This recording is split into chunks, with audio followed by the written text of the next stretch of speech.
What's up guys, welcome back to Dash with Ash. I hope you're doing well. I wanted to give a quick update on my channel. So what I've really been focusing on so far has just been the standard vlog. What I want to bring you is some sort of value.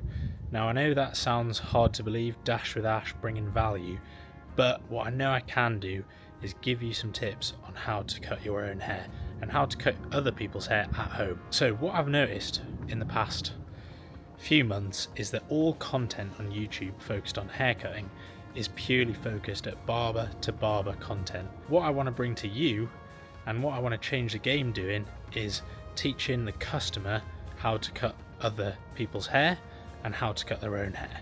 So what I want to do over the next however long, for the foreseeable future, teach you what I know and how I learned to cut hair. Now you're probably wondering, what do I know about haircutting?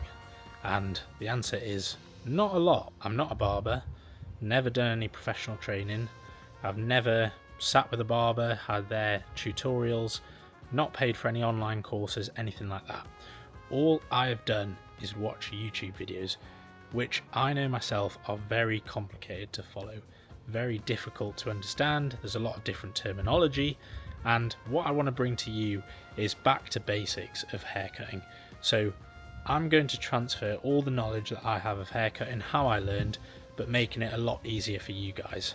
And I think the key to this, and what I really want to emphasize, is that this will save you money. I've been in the position where you're trying to find a new barber, you've moved to a new location, you don't know who to go to, where to go to, you finally choose a barber, and you're sitting in the chair, you're worried, are they going to cut it the right length?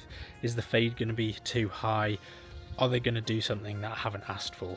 And you're always in that position whenever you're finding a new barber. It's fine for those who have a current barber, but I'd still recommend to watch this because ultimately you might be able to cut your hair and still save money. So the key to this is save stress, save money, save time. Now it's time for the big reveal. So what am I going to call this channel? So what it'll be going forward is I'll still have that Dash with Ash content, show you what I get up to, show you my sort of daily routine, chilling out on the weekends, obviously still doing the 9 to 5, but I'm also going to have a set of playlists which are purely focused on haircutting. What I want to have is some haircuts where I'm teaching some of the people I know how to cut hair, also doing some tutorials myself, how I cut my own hair, what are the tools I use, things like this. That is the main focus going forward. And you will see all this content will be under the name DIY Haircut Studio. So do it yourself haircut studio. Remember it.